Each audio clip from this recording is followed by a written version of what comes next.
Bonjour et bienvenue sur Mizan TV.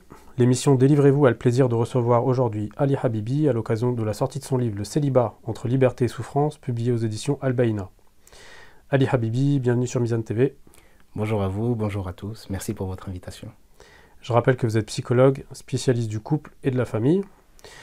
Alors dans votre livre, vous dressez un état des lieux du célibat dans la communauté musulmane, de ses causes et de ses conséquences. Alors tout d'abord, vous dites que 40% des Français seraient célibataires, en rappelant que ce chiffre a doublé en 40 ans, ce qui fait une moyenne d'âge homme-femme de 39 ans au mariage. Comment expliquer l'importance de ce pourcentage? Alors on l'explique par les différentes évolutions qui se sont produites dans l'histoire. On vit une époque dans notre modernité qui tend vers une liberté, qui tend vers le fait justement d'être le plus autonome possible, de repousser tout ce qui pourrait ressembler à un carcan, tout ce qui pourrait ressembler à une prison. Et donc derrière, vous avez ce résultat.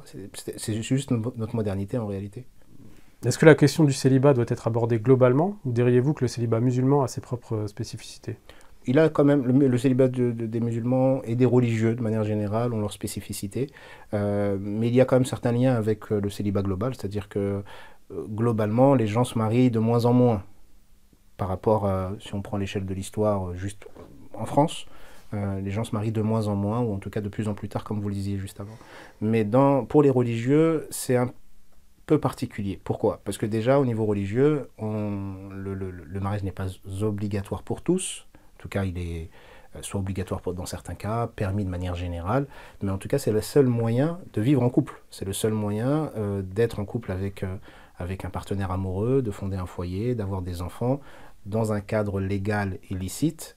Vous êtes obligé de passer par le mariage. Donc, pour des religieux, ou en tout cas des croyants, ça va être assez particulier de repousser le mariage jusqu'à un certain âge, parce que ça va renvoyer à plein d'autres problématiques qui vont être moralement questionnables, ou des problématiques au niveau social qu'on ne pourra pas régler autrement. Et donc pour les croyants en tout cas, on va rester dans la communauté musulmane pour être plus simple.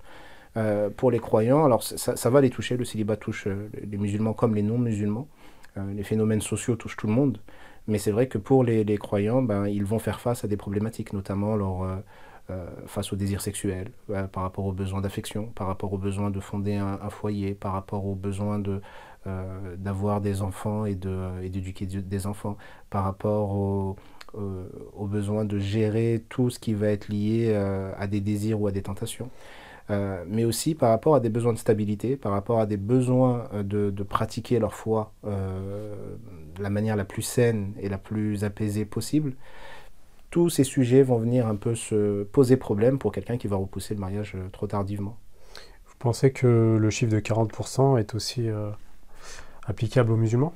Alors c'est compliqué de donner un pourcentage à une seule communauté parce qu'on n'a pas vraiment de chiffres. Parce qu'en France, c'est pas permis de faire ce genre de sondage. Après, quand on est dans le terrain et par rapport au public qu'on rencontre, on ne peut pas vraiment donner de chiffres, mais on dirait que le chiffre serait peut-être un peu plus important ou pas trop loin. Peut-être dans les 50-60%. J'irais peut-être plus dans les 50 que dans les 60, parce que 60, ça me paraît quand même assez énorme. L'âge du mariage est peut-être plus tôt. Oui, c'est-à-dire que dans la communauté musulmane, les gens se marient un peu plus à la trentaine. Donc 30 ans, 32 ans, 33 ans, 35 ans. 39 ans, c'est déjà, ça existe, il y en a beaucoup, mais c'est un peu plus rare. Les gens commencent déjà à se marier entre 30 et 35 ans en règle générale dans la communauté musulmane. Un autre élément est la question des rencontres hommes-femmes, qui est codifiée. Cette codification s'inscrit-elle en conflit avec les mœurs contemporaines? Comment gérer la rencontre homme-femme? Alors c'est vrai que c'est pas évident. Alors, en ce qui concerne les mœurs contemporaines, alors c'est délicat parce que si vous voulez, la communauté musulmane, en tout cas en France, va être issue de différentes cultures qui chacune va avoir des mœurs particulières. Et ces différentes cultures qui vont un peu qui vont grandir en France vont aussi s'imprégner de la culture française et de la culture moderne, ou en tout cas ce que la modernité nous fait changer dans les mœurs. Et aujourd'hui, un musulman qui naît en France et qui grandit en France va être le fruit de différentes mœurs. C'est-à-dire qu'il ne va pas être dans juste les mœurs de ses parents contre les mœurs de la France. Non, les mœurs de ses parents vont l'influencer, les mœurs de la France vont faire partie de lui aussi. Ça va être un mélange. Et donc, dans les différentes mœurs auxquelles on peut appartenir, il y a des valeurs, des règles, une forme d'éthique selon notre culture d'appartenance, qui pourrait être remise en cause d'une culture à une autre d'ailleurs. Maintenant, quelqu'un qui est musulman, il va avoir sa culture d'appartenance. Donc, s'il est né en France, ben, il y aura la culture française plus la culture d'origine de ses parents. S'il vient d'ailleurs, ben, selon d'où il vient, plus ce qu'on pourrait appeler les mœurs musulmanes ou islamiques, qui vont être plus les valeurs religieuses, qui vont venir s'imprégner. Tant que ces valeurs-là sont sécurisées, toutes les mœurs culturelles peuvent être plus ou moins acceptées ou acceptables si elles ne remettent pas en cause, si elles ne sont pas remises en cause, pardon, par rapport aux valeurs islamiques. Le problème qui se pose aujourd'hui, c'est que dans les mœurs actuelles, pour revenir donc à votre question directement, il y a des choses qui sont proposées, faites, qui font partie de la norme, qui ne sont pas islamiques. Notamment le fait d'être en couple hors mariage. De vivre avec une personne hors mariage, d'avoir des relations sexuelles hors mariage, de rencontrer une personne et de parler avec elle, de traîner avec elle, de faire des activités avec elle sans être marié ou sans être accompagné par les tuteurs de la personne ou par des personnes qui peuvent justement vous empêcher d'être isolé. Tout ça ne sera pas permis islamiquement parlant, mais dans notre contexte, ça va être quelque chose qui va être normalisé. Et donc le musulman va se retrouver face à un dilemme entre ce qu'il doit faire ou qu'il peut faire, donc les règles, et ce que la société le pousse à faire. En ajoutant le fait que s'il veut respecter les règles éthiques de sa religion, il va se retrouver face à des difficultés. Les premières difficultés, c'est qu'au niveau de la société, au niveau de la conscience collective, c'est pas quelque chose qui est totalement accepté, limite c'est rétrograde. C'est-à-dire que quand vous dites à une personne, voilà, mais moi je sors pas avec les filles, ou je ne peux pas toucher une fille, ou je ne peux pas côtoyer les filles, si ce n'est dans un cadre pour un objectif de mariage et avec des règles bien précises, on se moque de vous en règle générale ou on vous comprend pas. Donc ça, c'est pour les personnes déjà qui le désirent, ce qui n'est pas le cas de tous les musulmans. Il y a beaucoup de musulmans qui sont musulmans, il n'y a pas de souci là-dessus, mais qui ne vont même pas prendre en compte les règles islamiques. C'est-à-dire qu'ils vont se laisser aller par rapport aux mœurs actuelles. Et se retrouver, et je pense même que c'est la majorité d'ailleurs, les personnes qui sont dans cette catégorie. Mais on a une autre catégorie qui, je pense, est minoritaire, de personnes qui veulent respecter les règles. Et ces personnes-là, ce n'est pas parce qu'elles veulent respecter les règles religieuses qu'elles vont y arriver forcément. Parfois vont se batailler pour y arriver, parfois même au sein de leur même famille. Hein. C'est-à-dire que, et c'est le paradoxe, c'est-à-dire que ça va être des familles musulmanes, avec donc un jeune homme ou une jeune femme musulmane qui désire se marier, qui désire respecter donc le cadre islamique.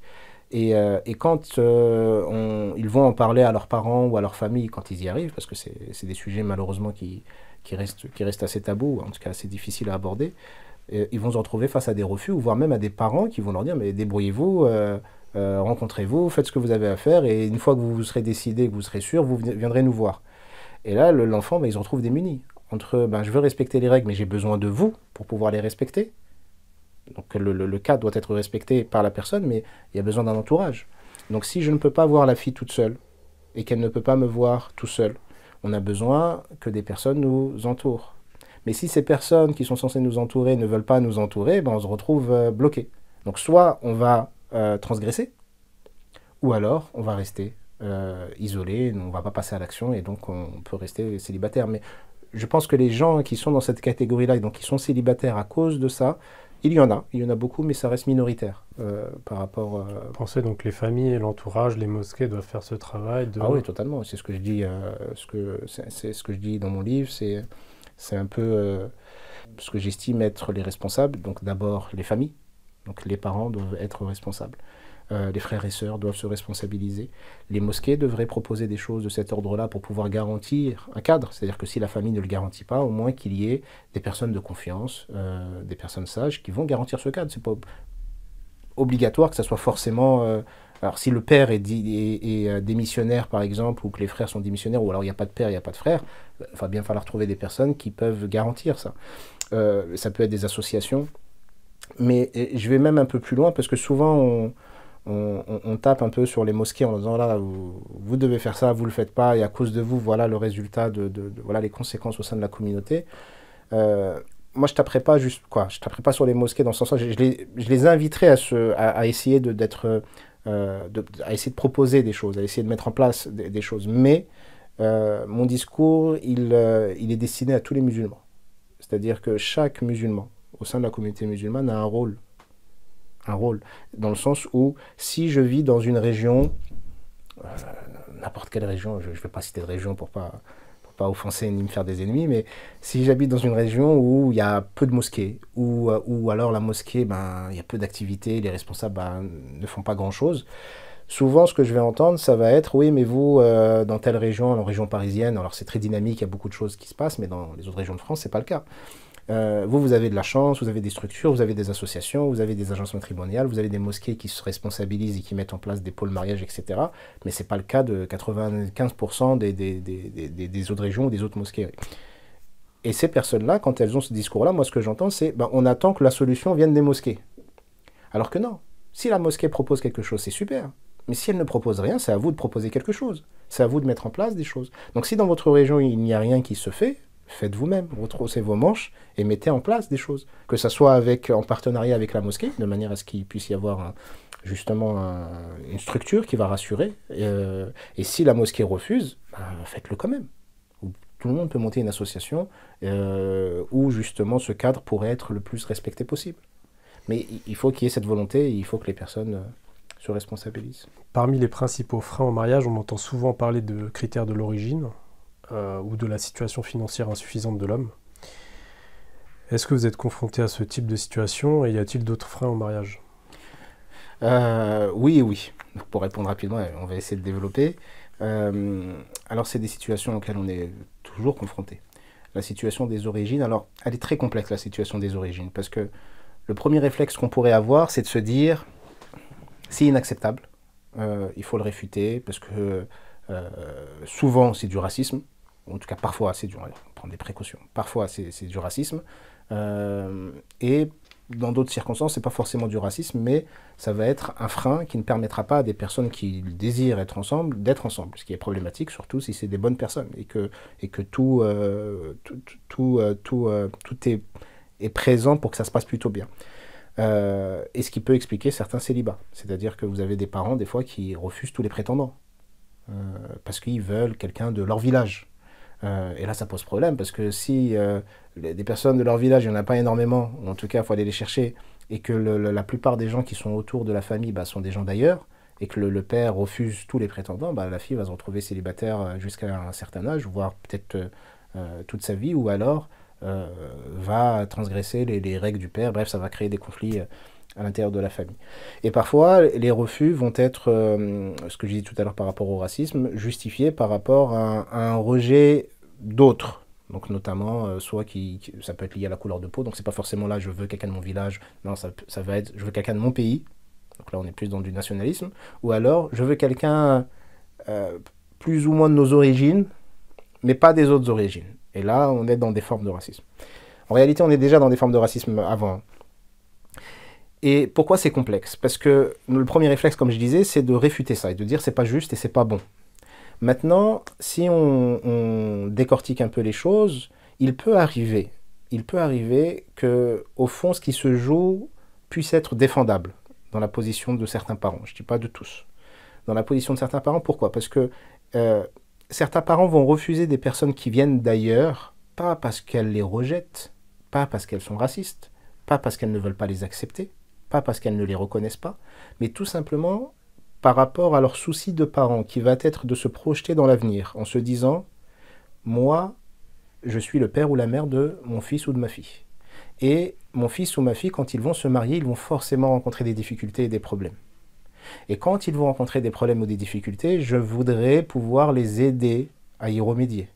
Mais si je n'ai pas les codes de la famille avec laquelle ils vont être unis aussi, parce qu'ils vont se marier tous les deux, mais c'est aussi des mariages de famille. Si je n'ai pas les codes de la famille d'en face, ou je ne les comprends pas, ou alors nos codes sont complètement opposés, non seulement on ne pourra pas les aider, mais en plus de ça, on pourra même peut-être aggraver la situation. Alors, ce que je vous dis, c'est un peu poussé, c'est pas tous les parents ne conscientisent pas les choses de cette manière, mais souvent, quand on gratte avec ses parents, en essayant de leur poser la question, mais pourquoi tu ne veux pas que ta fille se marie avec un tel, etc., alors qu'elle le désire, bah, ce qui ressort derrière, c'est de dire, mais comment on va faire quand il y aura un problème? Et quand ils vont se marier, ils auront des problèmes qu'on n'a même pas connus nous-mêmes, donc on ne peut pas y faire face. Et donc, ils vont appréhender. Donc, il y a souvent un désir de protection derrière le fait de refuser, malgré tout. Ça, c'est une explication. Je ne suis pas en train de justifier la chose. Malgré tout, je vous dirais que ce n'est pas forcément une voie à suivre. En tout cas, c'est du cas par cas, mais il ne faut pas forcément, parce qu'on veut protéger son enfant, accepter cette voie-là. Pourquoi? Parce que, votre enfant peut se marier avec quelqu'un de votre famille, et vous allez peut-être rencontrer des problèmes que vous ne pourrez pas régler. De deux, le fait de se marier et donc d'avoir un mariage mixte, de se marier avec des personnes d'origine ou de contrées différentes, peut enrichir la personne et peut enrichir la famille. Ce n'est pas forcément des problématiques qu'elles vont rencontrer, ça va être aussi des richesses dont elles vont bénéficier. Et les problématiques qu'elles vont rencontrer, ben, l'idée c'est juste de leur donner les outils d'y faire face, quelles qu'elles soient. Et ça c'est possible aussi. Et c'est pour ça qu'on va se référer au modèle prophétique, qui va être d'accepter la personne si elle a un bon comportement, une bonne religiosité, alors il faut l'accepter. Quel que soit son pays ou d'origine ou la culture d'appartenance, si au niveau de la pratique religieuse c'est sérieux et qu'au niveau du comportement c'est rassurant et solide, alors ils vont rencontrer des problèmes. Mais les outils, les qualités sont présents pour pouvoir justement y faire face. Et je disais comme deuxième point donc, la situation financière insuffisante de certains hommes, ce qui fait que ces hommes-là vont retarder souvent... Et ça, c'est un problème qui est encore moins justifiable que le précédent. À partir du moment où la personne, encore une fois, a des bonnes mœurs, des bonnes qualités morales, un bon comportement, et qu'au niveau religieux, elle est plutôt sécure et rassurante, je pense qu'il faut faciliter le mariage, même si elle n'a pas un rond. Donc même si elle n'a pas d'argent, c'est pas grave. Même s'ils sont encore étudiants et qu'ils désirent se marier, c'est pas grave, mariez-les. Ils vont peut-être vivre dans un logement étudiant avec un petit loyer pour dépanner le temps de leurs études, et puis quand ils auront un travail, ils vont pouvoir peut-être s'offrir quelque chose de plus spacieux, de plus confortable. Ils vont peut-être même pas avoir de logement étudiant. Ils peuvent se marier et chacun reste chez la femme, dans sa propre famille, mais ils sont quand même mariés. Pourquoi? Parce que, c'est pour les aider à éviter toute relation illicite. 2, c'est pour leur faciliter le mariage, leur faciliter le fait d'être en union avec la personne avec qui ils ont envie d'être. Vous avez des jeunes gens, ils ont envie d'être ensemble. Vous avez des jeunes gens qui sont amoureux. L'un de l'autre vont être amoureux, on se désire d'être ensemble. Et vous, en tant que parent, vous allez freiner ça, en disant, non, vous n'allez pas prendre en compte leurs sentiments ou leurs émotions, vous n'allez pas prendre en compte leurs désirs, vous n'allez pas prendre en compte leurs besoins, vous n'allez pas prendre en compte toutes les difficultés auxquelles ils vont faire face dans la société hyper sexualisée dans laquelle on est, dans le besoin de s'équilibrer, d'être structuré dans une union, et sous prétexte qu'il n'a pas d'argent. Je comprends l'argument derrière, c'est de dire oui, mais il faut qu'il sécurise un minimum en ayant un minimum d'argent. Ça dépend des situations. S'ils ont 20 ans, 22 ans et qu'ils sont encore en train d'étudier, qu'ils en ont encore pour quelques années d'études, on ne peut pas leur demander d'avoir un salaire. Ils ne peuvent pas, ils vont avoir peut-être, dans le meilleur des cas, ils ont une bourse. Vous voyez, donc, et est-ce que parce qu'ils n'ont pas d'argent, on va leur interdire de se marier alors que la maturité est présente, le désir est là et que les capacités sont là? Non, il faut leur faciliter le mariage, structurer la chose, les protéger, pouvoir justement compenser ce manque d'argent par l'accompagnement des deux familles jusqu'à ce qu'ils puissent être suffisamment autonomes pour subvenir à leurs propres besoins. Et si la personne est beaucoup plus âgée et qu'elle n'a pas... Alors, il y a un autre sujet sous-jacent à celui-ci, ça va être une personne qui va travailler, qui va avoir des revenus, mais on va la rejeter parce qu'elle ne gagne pas suffisamment aux yeux de la famille. Et ça, c'est une autre problématique qui est aussi pas acceptable. C'est-à-dire que penser que le bonheur de votre enfant va passer par le fait que l'autre ait beaucoup d'argent, c'est ignorer tous les ingrédients du bonheur. Il y a des personnes qui sont richissimes mais elles ne sont pas pour autant heureuses, d'autres qui sont riches et ils ont un mauvais comportement, et d'autres qui sont très pauvres et qui vont garantir justement la sécurité affective, la sécurité émotionnelle, et répondre à la majorité des besoins du partenaire, notamment en termes de respect, auquel une personne riche ne répondra pas forcément. Donc, une personne qui n'a pas suffisamment d'argent, il ne faut pas l'exclure, il faut lui faciliter les choses. Par contre, il faut juste accepter la situation. C'est-à-dire que Là, je parle des parents et des familles, hein, parce que c'est eux qui vont freiner sur ce point-là. Mais si un homme ou une femme, notamment une femme, va dire bah, moi, je ne veux pas me marier avec lui, ce prétendant, parce que financièrement, il n'a pas ce qu'il faut et je ne serai pas suffisamment confortable, c'est son choix. Là, il n'y a pas de problème. C'est le choix de la femme et c'est son droit. Il n'y a aucun problème. Par contre, si la femme veut être avec cet homme, que cet homme veut être avec cette femme, mais qu'au niveau financier, ils n'ont pas suffisamment de moyens et qu'eux sont d'accord avec ça, ils sont réalistes par rapport justement à leur situation et qu'ils acceptent cette situation-là, alors la famille ne devrait pas poser de frein à ce niveau-là parce que sinon, on fait face à des conséquences qui peuvent être assez terribles malheureusement. Vous le disiez juste avant, donc parmi les solutions que l'on peut trouver dans votre livre, vous incitez les familles à marier tôt les jeunes adultes, quitte à ce que chacun devise chez leurs parents en attendant. Est-ce une solution réaliste? Est-ce que c'est réaliste? Oui. Est-ce que les parents vont écouter et le faire? Pas beaucoup le feront, mais certains le font déjà. Est-ce que vous en avez vu? Oui, mais très peu. C'est pas la majorité et des pourquoi personnes que je peu vois. alors? Peu parce que je sais que c'est difficile à mettre en pratique. C'est difficile à accepter. C'est difficile de changer une manière de voir le monde. C'est difficile de changer ou même de rassurer. Parce que, en fait, ce qui se passe dans le refus des parents, dans la plupart des refus ou des freins qui viennent des parents ou de la famille, alors on a parfois des comportements tyranniques, notamment de certains papas, et voire même problématiques, où l'enfant est vu comme un objet qui appartient aux parents et le mariage viendrait libérer cet objet, ce qui n'est pas acceptable pour le parent. Mais le plus souvent, ce qu'on rencontre, ça va être des parents, même si leur comportement n'est pas extraordinaire, même si la manière de dire les choses, elle est parfois désastreuse, dans le fond, ils ont des inquiétudes pour leur enfant.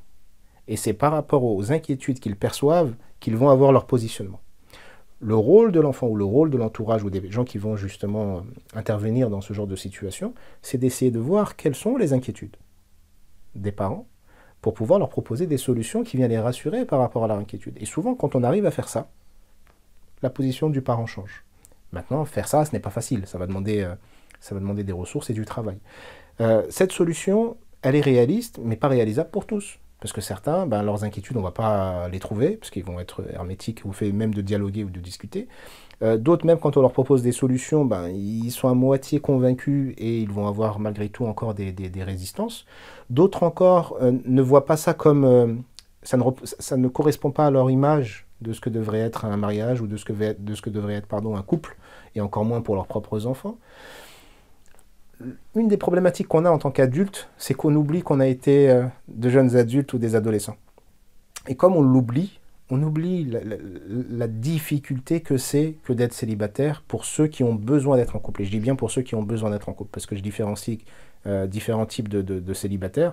Des célibataires qui sont célibataires parce que ils le choisissent de manière consciente, ouverte, assumée, et pour qui, alors même si ça peut poser parfois problème d'être célibataire, ça leur pose moins problème d'être célibataire que d'être en couple et qui sont très bien en étant célibataires. Je ne parle pas de cette catégorie de personnes, il faut les laisser tranquilles. Maintenant, les autres catégories de personnes dont je parle, qui vont souffrir de leur célibat, en fait, on oublie leur situation, on oublie leur souffrance, et souvent, on va mettre des blocages qu'on pourrait éviter. Donc, faciliter le mariage des jeunes et les accompagner, je ne vois pas le mal. Alors, si, il y a un mal pour certains parents, ça va être surtout la question de la sexualité, de la virginité, de oui, mais ils sont jeunes, et est-ce qu'ils ne vont pas se quitter au bout de quelques mois, etc., etc. C'est un risque. Mais c'est pour ça qu'il ne faut pas le faire non plus n'importe comment ou avec le premier venu. C'est-à-dire qu'il faut prendre le temps d'étudier les situations, d'analyser les personnes. Avant de faire ce type de mariage-là, moi, ce que j'encourage à faire, c'est d'accueillir les prétendants. C'est-à-dire, ce n'est pas juste une rencontre, oui, je suis intéressé par votre fille, je rencontre le papa, on discute une fois et puis ça s'arrête là. Non, invitez-le à manger régulièrement. Tous les week-ends, il faut qu'ils viennent à la maison. Allez chez eux. Il faut que les familles se rencontrent. Et en fait, qu'est-ce qui va se passer? C'est que les efforts qu'on fait dans les premières rencontres où tout est parfait vont s'estomper progressivement. Et donc la réalité du terrain, la réalité de la famille va ressortir progressivement. Et c'est qu'une fois qu'on verra cette réalité, qu'on verra si c'est OK pour nous ou non. Parce qu'au début, tout est beau, tout est rose, et forcément tout le monde fait les efforts pour que ça soit acceptable. Non, il faut prendre le temps d'accueillir. Donc ils ne vont pas se marier tout de suite, mais vous leur permettez de se voir dans un cadre licite, protégé. Vous observez la personne, vous observez la famille, vous permettez aux familles de se rencontrer et de s'observer. Ça prendra le temps que ça doit prendre. Les enfants sont entendus, leur besoin est reconnu, ils se sentent accompagnés, ça les aide à justement ne pas tomber dans des choses qui peuvent être blâmables. Et si ça se concrétise, alors on aura mis tous les ingrédients pour que ça se concrétise de la meilleure des manières, en espérant que ça dure et que ça se passe que ça dure le plus longtemps possible et que ça se passe bien. Mais si ça ne dure pas, ou même si ça ne se fait pas, après X mois de rencontres, d'échanges, etc., il n'y a pas de mal. C'était le moyen nécessaire de voir si ça pouvait le faire ou non. Et si ça ne peut pas le faire, les deux vont être en paix avec ça, quoi. Les deux protagonistes vont être en paix avec ça, et la famille n'aura pas perdu son temps, au contraire. Elles auront investi leur énergie pour aider leurs enfants à se choisir convenablement. Ça n'aboutit pas, il faut remercier Dieu et remercier la famille. Ça ne se concrétise, il faut remercier Dieu et remercier la famille. Dans tous les cas, on est gagnant à partir du moment où on fait les causes nécessaires. La problématique aujourd'hui, c'est que beaucoup de jeunes se rencontrent via les réseaux sociaux. Est-ce que vous pourriez leur donner des conseils dans la relation justement homme-femme? Qu'est-ce qu'ils doivent éviter? Comment ça doit se passer? Alors, ça va dépendre de quelle casquette vous voulez que je mette. Ali Habibi. Ok. C'est compliqué. C'est très compliqué. Parce que d'un côté, on a le réel. Le réel, c'est ce que vous venez de décrire. C'est-à-dire que les gens, ils chattent entre eux, ils se rencontrent, ils se voient, ils font des activités ensemble, ils passent des moments ensemble. Ça, c'est la réalité, qu'on le veuille ou non. Maintenant, est-ce que cette réalité, elle est bonne, elle est viable, et est-ce qu'on encourage à cette réalité? Non. On va dire de faire attention. De faire attention et de prendre des précautions. Donc, on va partir d'un idéal vers le plus de précautions possible par rapport à la réalité. L'idéal, c'est qu'il n'y ait pas d'échange, tout court. L'idéal, c'est que si une personne vous intéresse,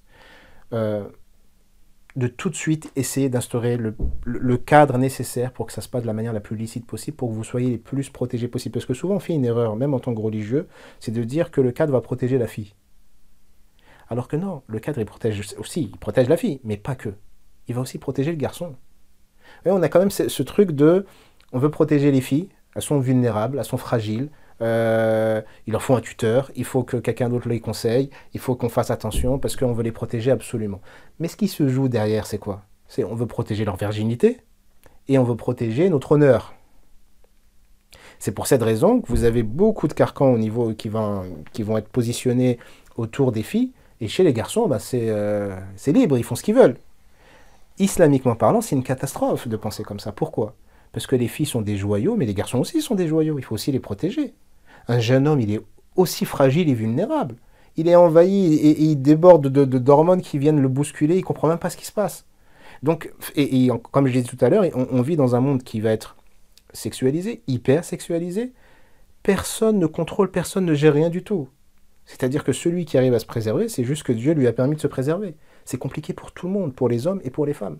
Et ça ne fait pas de ces hommes ou de ces femmes-là des moins bons musulmans ou des moins hommes ou des moins bonnes femmes.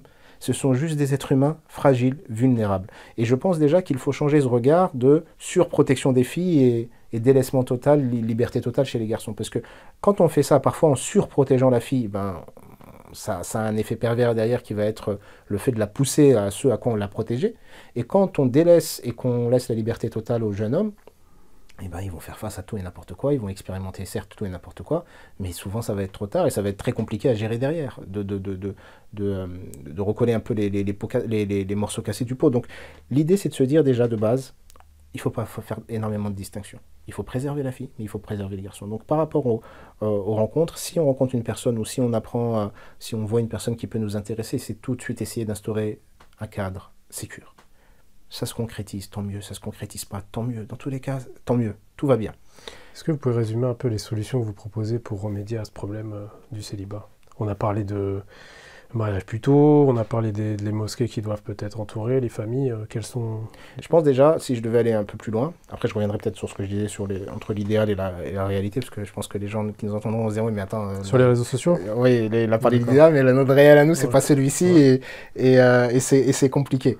Vous voulez que je termine d'abord sur ça et après on va terminer sur les réseaux sociaux. Ouais. On va faire un grand pas direct. Dans le réel, quelqu'un qui vous dit « Ok, c'est bien beau ce que tu dis, mais moi, en fait, soit j'y arrive pas, ou soit je m'en fiche, mais je veux quand même des conseils. » Les conseils que je donnerais, c'est de se respecter soi-même. D'abord, de base, parce qu'on ne peut pas respecter l'autre si on ne se respecte pas soi. C'est-à-dire de se dire « Quelle valeur je donne à ma propre personne ?» Qu'est-ce que je m'autorise à faire? Qu'est-ce que je ne m'autorise pas à faire? Qu'est-ce que j'aimerais qu'on me fasse? Qu'est-ce que je n'accepterais pas qu'on me fasse? Qu'est-ce que j'aimerais qu'on fasse à des personnes, des membres de ma famille? Qu'est-ce que je n'aimerais pas qu'on fasse à des personnes que C'est j'aime? potentiellement ton époux ou ta future épouse. C'est déjà La mère de tes enfants, le père de tes exactement. enfants. On peut aussi se dire exactement ce genre de choses. Et même si on est dans un code qui est pas hyper licite, voire pas licite du tout, c'est au moins d'avoir ce respect de sa personne et de l'autre personne. Et de ne pas être prétentieux en pensant qu'on gère et qu'on contrôle. C'est de se dire, ok, j'ai pas respecté toutes les règles. Ok, j'ai l'impression de gérer, mais non, je gère pas. Et donc il faut que je prie Dieu pour qu'il me préserve et qu'il me protège, tout en faisant en sorte qu'il m'aide à améliorer le respect que je vais avoir des règles. Et même si je suis dans un cadre qui est pas top, donc me respecter, respecter l'autre, ne pas dépasser certaines limites. Mais encore une fois, ça va être fragile. Donc l'idée de se dire je gère va faire en sorte que je dépasse des limites. C'est pour ça que j'ai insisté dès le début sur le fait que d'être convaincu qu'on ne gère pas du tout et d'avoir cette humilité. Et là, on va, je peux... Pour les réseaux sociaux, c'est terminé? Oui, on peut s'arrêter sur les réseaux. Les solutions. Comme je disais, c'est de responsabiliser le plus de gens possible. Tout le monde. Les célibataires, comme les gens qui sont mariés. Les célibataires, ils se plaignent des gens qui sont mariés et qui les oublient. Les célibataires se plaignent des mosquées qui ne font rien. Les célibataires se plaignent de certaines associations qui ne font pas les choses correctement, etc. Ceux qui se plaignent, déjà, de base, on va régler ce problème très rapide. Arrêtez de vous plaindre et faites. Très rapidement. La mosquée, elle n'est pas à la hauteur, l'association ne fait rien, ou il n'y a personne dans votre bled qui fait quoi que ce soit.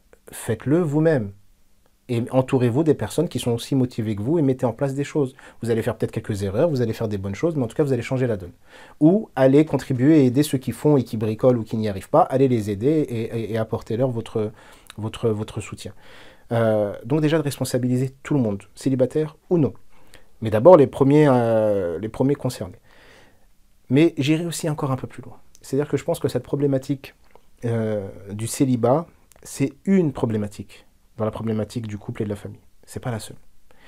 On a une problématique dans le célibat. On a une problématique par rapport aux désirs, aux besoins sexuels, aux besoins affectifs et comment les réaliser. On a une problématique dans la manière d'être en couple. C'est-à-dire que la manière qu'on a déjà d'aborder le mariage, de se marier et d'être à l'intérieur du mariage, elle est aussi problématique. Ou en tout cas, il y a des problèmes là-dedans aussi. Et des célibataires qui ont peur de ça.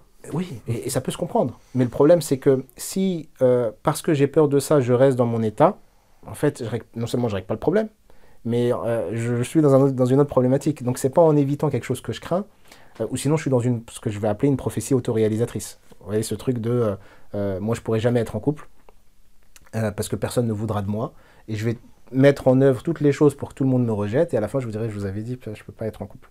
Alors que non, si je crains que l'union se passe mal, c'est bon signe. Mais si ça me freine pour me marier, c'est mauvais signe. Donc il faut que je craigne que ça se passe mal pour que ça me motive à faire ce qu'il faut pour que ça se passe bien. Mais pas que ça me freine et que ça me bloque et que ça m'évite de passer à l'action. Et donc, comme je vous disais, il y a différentes problématiques comme ça qui sont liées au sujet du couple. Donc le célibat en fait partie.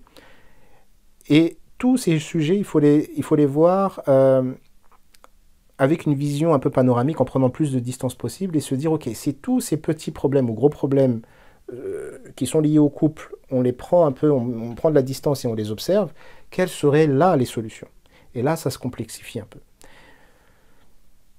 Pour pouvoir résoudre la plupart de ces problématiques-là, il faut remonter à l'éducation du petit enfant.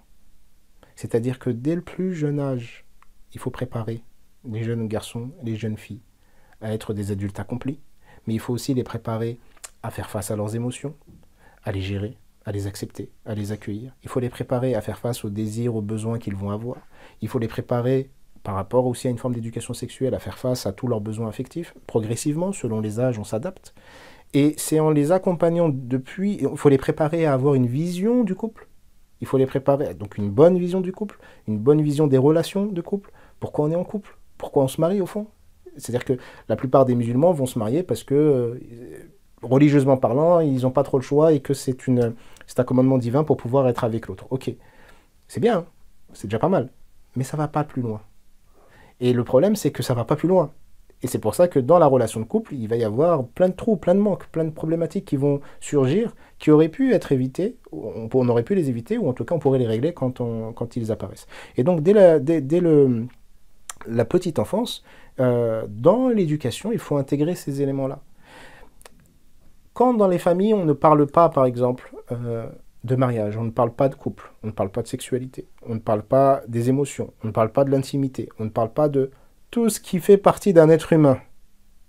Et que parce qu'on n'en parle pas et donc ça devient tabou, on le met complètement de côté comme si ça n'existait pas. Et ça pose problème. Pourquoi?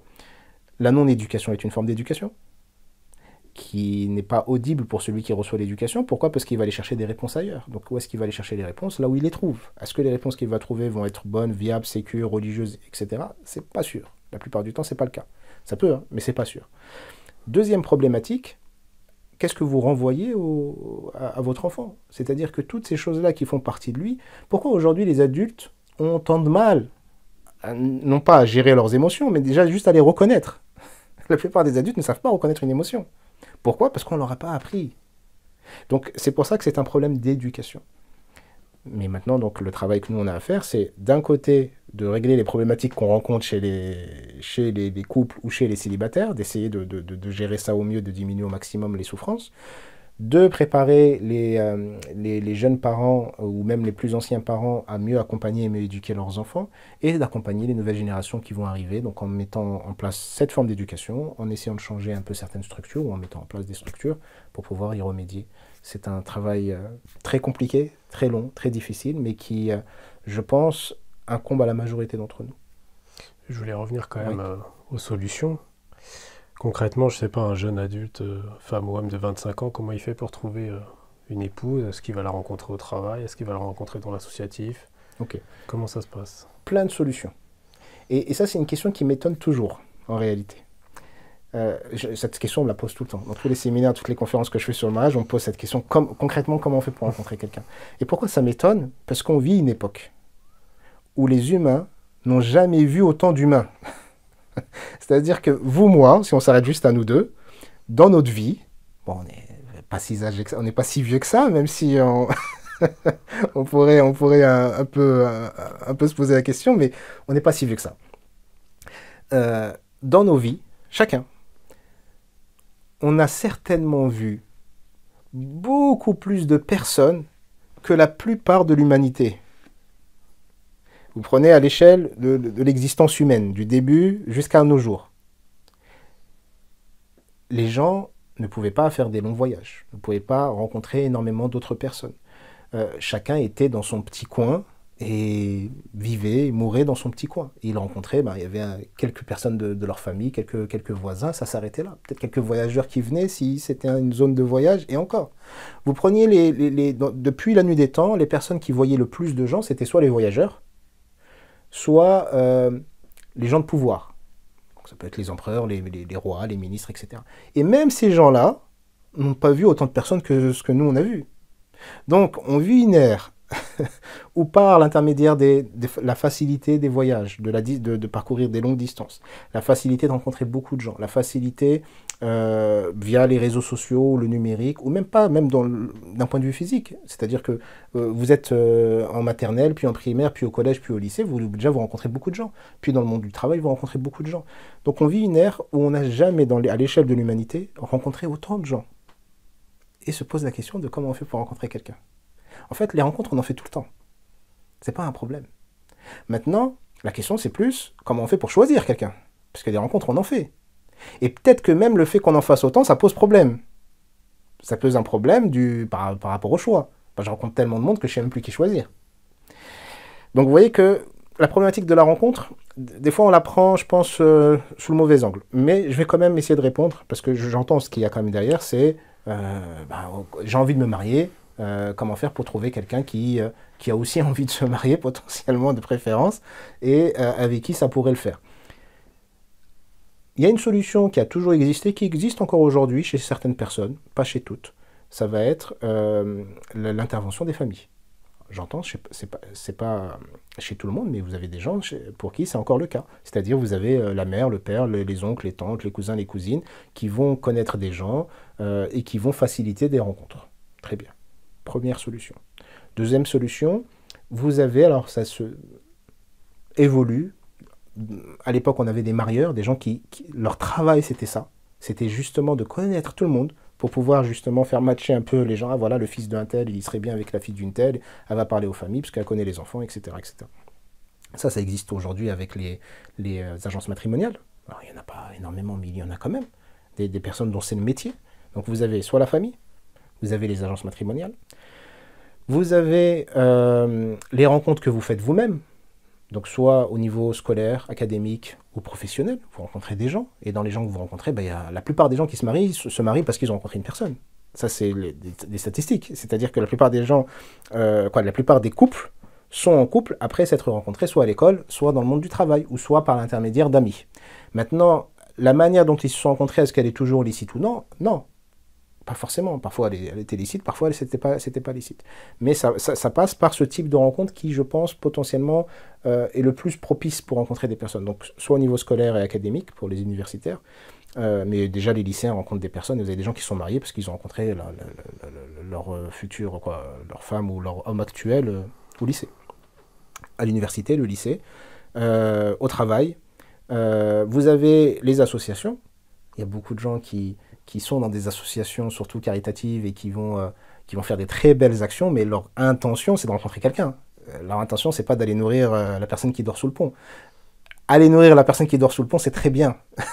Il n'y a pas de mal là-dessus, mais il y a beaucoup de ces personnes-là, elles savent très bien que ça va être un milieu entre le licite et le non licite, un milieu plutôt sécure, un milieu où vous avez des frères et des sœurs plutôt sérieux, qui cherchent à se... Déjà, quelqu'un qui cherche à se marier dans un bon cadre, c'est déjà un bon signe.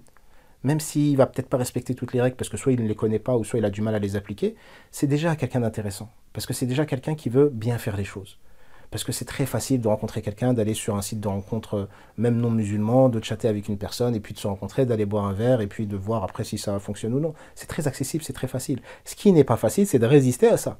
Ce qui n'est pas facile, c'est de passer justement par le cadre licite ou qui tend vers le cadre licite. Donc, ces personnes ont déjà du mérite. Donc, vous avez le cadre associatif qui permet énormément. Il y a beaucoup de gens dans la communauté musulmane qui se sont mariés parce qu'ils faisaient partie de la même association. Donc, vous voyez que là, vous avez plein de possibilités de rencontres. Et après, ça sera à vous de choisir ou d'accepter la personne qui vous correspond le mieux. Alors, certains vont vous dire, il y a des sites de rencontres. Sites de rencontres, je suis un peu mitigé. Pourquoi? Parce que je parle des sites de rencontres éthiques. Hein. Je ne parle pas des sites de rencontres où les gens, leur objectif n'est pas sain. Il y a des sites musulmans éthiques ou qui se disent éthiques et qui vont respecter certaines règles. Ces sites, je pense que de base, c'est une bonne initiative. C'est-à-dire que c'est des gens qui cherchent une solution, qui proposent une solution par rapport à un problème.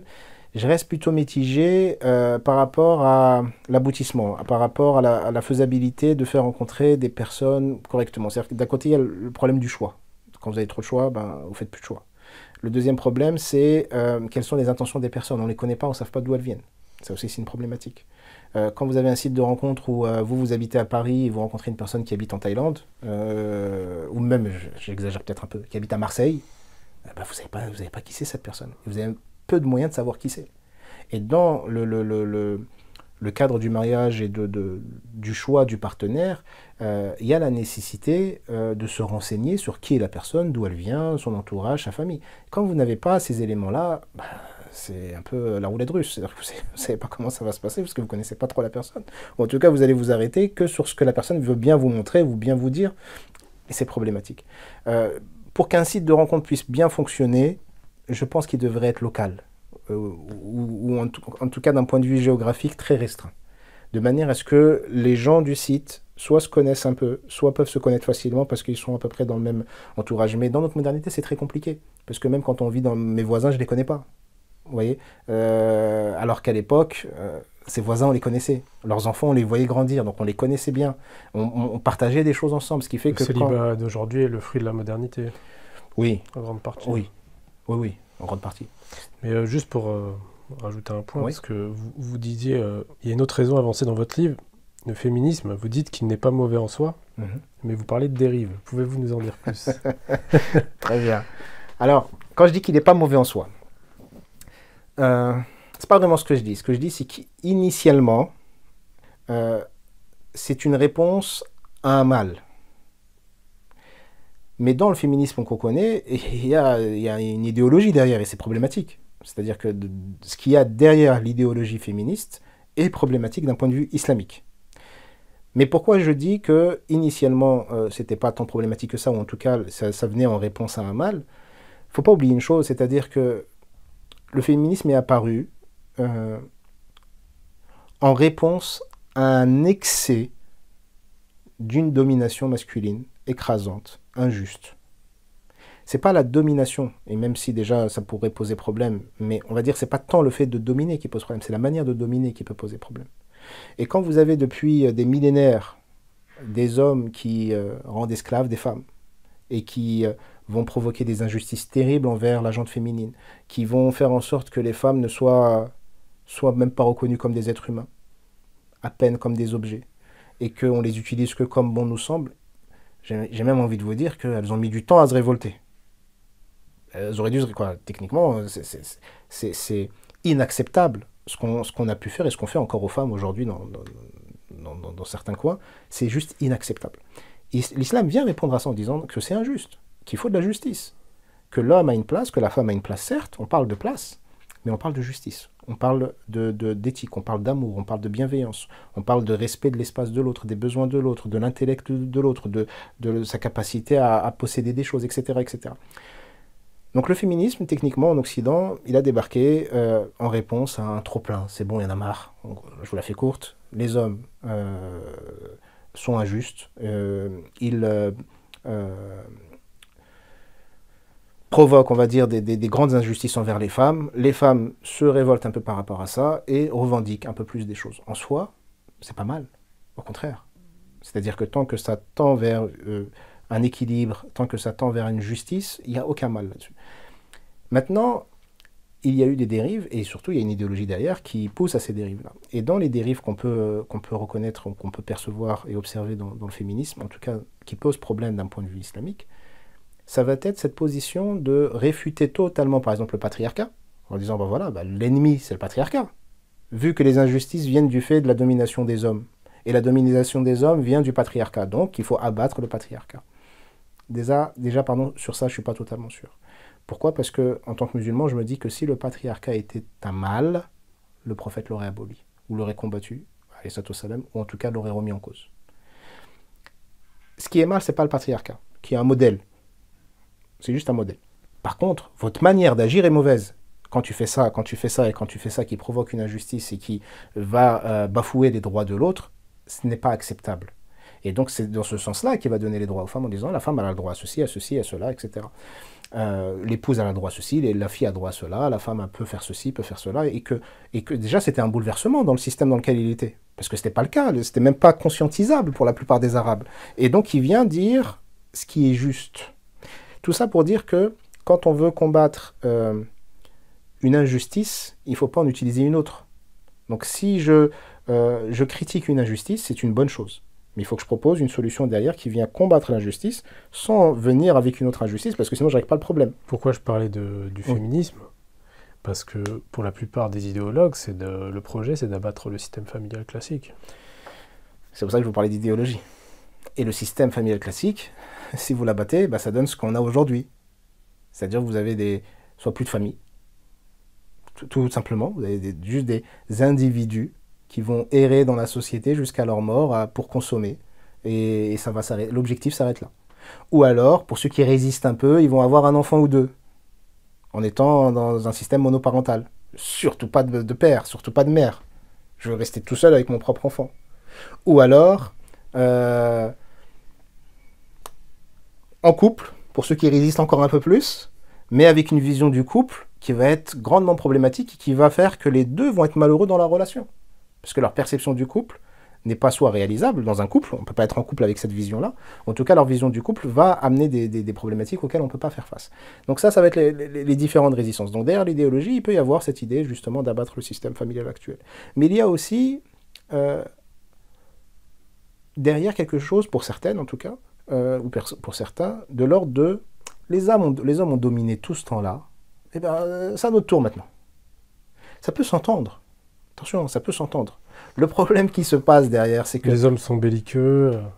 Ce qui n'est pas toujours faux. Hein, c'est-à-dire que les hommes, il y a beaucoup d'hommes qui ont des problèmes. Ça, il faut le reconnaître. Mais c'est pas parce que les arguments. c'est pas parce que beaucoup d'hommes ont des problèmes que c'est le système qu'il faut réformer totalement, en tout cas abolir. Non, il faut peut-être le réformer, modifier certaines choses, rétablir certaines choses. Et ça, c'est des choses qui sont déjà établies dans la religion. C'est-à-dire que si on applique les règles religieuses des droits et des devoirs de l'homme et de la femme, il n'y a plus de problème. Si on les applique. Maintenant, on est dans un idéal. Le problème qu'on a, c'est que vous avez des musulmans et des musulmanes qui ne les appliquent pas. Vous avez des musulmans qui peuvent prier 5 fois par jour à la mosquée et qui, quand ils rentrent chez eux, c'est des tyrans, c'est des petits pharaons. Et ce n'est pas l'objectif. Le pharaon, il est quand même décrit dans le Coran comme étant une des pires créatures, un des pires hommes qui existait sur Terre. Donc si je lui ressemble au sein de la famille que je suis censé aimer, chérir, protéger, il y a un problème. Si je suis comme un petit pharaon au sein de ma famille et comme pharaon a été pour son peuple et pour l'humanité, religieusement, j'ai un problème. Mais si derrière, je mets une casquette de musulman, qu'est-ce que les gens vont dire? C'est l'islam qui a un problème, c'est le patriarcat qui a un problème. Parce que regardez les hommes ce qu'ils font. Ils utilisent même des textes religieux, ils arrivent à se débrouiller pour utiliser des textes religieux pour asseoir leur domination et leur tyrannie. Ce qui n'est pas islamique du tout. Les textes religieux, ils sont là pour vous responsabiliser. Ils ne sont pas là pour être utilisés comme des armes. Je donne cet exemple par rapport, par exemple, aux parents. Et après, je reviendrai sur le féminisme. Par rapport aux parents, par exemple, vous avez plein de versets qui où Dieu ou Allah nous invite à respecter les parents, à faire preuve de bienveillance, à les couvrir de l'aide, de la tendresse, à ne même pas leur dire ouf, ne pas leur répondre, à leur obéir dans tout ce qui est licite, etc., etc. Le problème qu'on a, c'est que tous ces versets-là sont connus de tous les parents. Tous les parents connaissent ces versets-là et vont les rappeler aux enfants, comme s'ils les utilisaient contre l'enfant pour eux. Le problème, c'est que ces versets-là ne s'adressent pas aux parents en tant que parents. Ils s'adressent aux êtres vivants en tant qu'enfants. Donc quand Dieu me parle, il me parle à moi en tant qu'enfant. Donc même si j'ai des enfants, c'est pas pour que j'utilise contre eux. C'est pour que moi, je me réforme par rapport à mes parents. C'est à moi, en tant qu'enfant, de suivre ce commandement ou cette recommandation divine. Mais non pas, ce n'est pas une arme que je dois utiliser contre eux. Ce qu'on a aujourd'hui, c'est que vous avez des hommes qui, sous prétexte que la place de l'homme est définie d'une certaine manière dans l'islam, ils vont l'utiliser pour asseoir une toute-puissance. Mais ce n'est pas ce que dit le texte. Le texte, il est là pour nous dire, vous êtes responsable et vous devez assumer votre responsabilité. Faites le max pour être au top, parce que ça va être très dur. Ça, c'est ce que va dire le texte. Ce que vont faire les gens, ça va être, je suis l'homme, j'ai les pleins pouvoirs, je suis tout puissant, c'est moi qui décide, tu t'écrases, tu m'obéis. Et le pire, c'est que ça va être alimenté dans notre manière d'éduquer. Ce que je vous disais tout à l'heure par rapport à la différence entre notre traitement des jeunes filles et des jeunes garçons. Ou par rapport au traitement qu'on va avoir entre les filles et les garçons juste à table. Alors il y a des choses qui sont culturelles, qui ne sont pas méchantes en soi, mais qui vont alimenter cette vision et qui vont poser problème après dans le couple, où l'homme ne va même pas comprendre pourquoi on lui demande de faire un effort. Il y a des hommes, quand on leur dit juste voilà, ta femme, elle a quand même un peu des droits sur toi et il faut que tu fasses en sorte qu'elle soit un peu heureuse quand même, ou que tu participes à son... C'est pas l'inverse normalement. Vous voyez, ce truc de ça doit aller que dans un sens. Tout ça, ça pose problème. Donc, pour revenir sur le féminisme, il y a une idéologie derrière qui pose problème islamiquement parlant, et ça va avoir comme conséquence, c'est une des raisons, un des facteurs, c'est pas le seul que je cite dans le bouquin, mais c'est un des facteurs, ça peut être un des facteurs du célibat. Pourquoi? Parce que ce féminisme, il va influencer beaucoup de monde, et notamment des musulmanes et des musulmans, qui vont en réaction donc à leur situation, à ce papa tyrannique qu'ils ont vu au sein de leur foyer, qui traitait mal leur mère, qui se comportait mal avec ses propres enfants, se dire mais moi je veux surtout pas avoir ça. Je veux surtout pas avoir ça comme époux. Mais ça va se transformer ça va passer de je ne veux surtout pas avoir un époux comme mon père à je ne veux pas avoir d'homme. Ça va être la finalité. Ou alors, pour celles qui vont un peu résister, je ne veux surtout pas avoir un époux comme mon père, donc il a intérêt à être à la hauteur. Mais le choix va être compliqué, parce que la plupart des prétendants qu'elle va avoir ne seront pas à la hauteur. Non pas qu'ils ressemblent à leur père, mais c'est juste qu'ils ne sont pas à la hauteur tout court. Soit parce qu'ils ont une petite influence culturelle qui va leur rappeler la tyrannie de leur papa, soit parce qu'ils ont une vision qui n'est pas suffisamment moderne à leurs yeux, soit parce qu'ils ne seront pas au service justement d'un féminisme absolu où c'est la femme qui devient toute puissante. Parce que justement le problème principal aujourd'hui, c'est pas cette exigence qui a augmenté au fil des années. C'est un problème. C'est un problème parmi... Je ne parle pas que pour les femmes. Non, pour tout le monde. Pour les hommes et pour les femmes. On est extrêmement exigeants. Parce qu'on est devenu un peu des consommateurs. Exactement. Et donc, dès que quelqu'un ne nous plaît pas sur tel point, on veut passer à autre chose. Alors, non seulement on est très exigeant, on passe à autre chose dès qu'il y a un On truc qui n'avait va pas la pas. patience des Non. grands-parents. On a une patience, mais sur d'autres choses. Mais on n'a pas cette patience des grands-parents. Pourquoi? Parce qu'on a le luxe de ne pas l'avoir. Et ça, c'est un problème. On est tellement confortable qu'on arrive à créer des problèmes qui n'existaient pas. Donc, le problème du choix, du fait d'avoir trop de critères et donc de ne plus pouvoir choisir, vient du luxe du confort. Si je n'avais pas la possibilité d'avoir beaucoup de critères, je me baserais que sur ce que je pourrais avoir et le choix, il serait vite fait. Mais ma vision du monde, elle serait différente aussi. Et donc, ce que j'aurais accepté, vécu avec le partenaire, serait aussi différent. Mais aujourd'hui, on est des consommateurs, des grands consommateurs. La société moderne dans laquelle on est nous pousse tellement à la consommation et à l'individualisme qu'on est individualiste et très consommateur, même dans le mariage et même dans notre pratique religieuse. Parfois, on est même individualiste et consommateur, même dans notre cheminement spirituel. Quand on a un cheminement spirituel, des fois, on peut même être influencé par ce modèle-là, même dans notre rapport à Dieu. Mais pour revenir sur notre sujet, dans la relation de couple et dans ce que je peux accepter ou non, dans ce que je souhaite, dans ce que je vais exiger même. Aujourd'hui, on va exiger plein de choses. C'est même pas une chose ou deux. Je ne vais pas juste exiger qu'on me respecte et qu'on m'honore ou que la personne ait des bonnes mœurs. Non, non. Je vais exiger qu'elle ait une certaine plastique. Je vais exiger qu'elle ait un certain niveau intellectuel. Je vais exiger qu'elle ait un certain salaire et pas moins. S'il y a quelques centimes en moins, eh ben, vous n'êtes pas éligible. C'est comme la bourse, il y avait des échelons dans la bourse où si le salaire de vos parents, c'était 2 € de plus, votre échelon il descendait tout de suite. Eh ben, c'est la même chose. Ce qui fait qu'aujourd'hui, notre rapport à l'autre est un rapport de consommation. Donc on consomme les relations comme on peut consommer un produit. Et c'est une vision qui pose problème et qui peut pousser au célibat aussi. Donc c'est ça qu'il faut changer principalement, aller au fond des choses. Bien sûr. En fait, ce qu'il faut changer, comme quand je vous parlais tout à l'heure d'éducation, c'était pas pour rien. C'est-à-dire que, pourquoi je vous dis qu'il faut retourner, et que l'éducation commence dès le plus jeune âge, c'est notre rapport au monde, à notre être et notre vision du monde qu'il faut changer. Et pour ça, il faut prendre conscience de ce qui se joue. Il faut prendre conscience de ce qui est présent. Parce que si vous voulez résister, parce que c'est la résistance, c'est quand même il y a une hégémonie quand même absolue.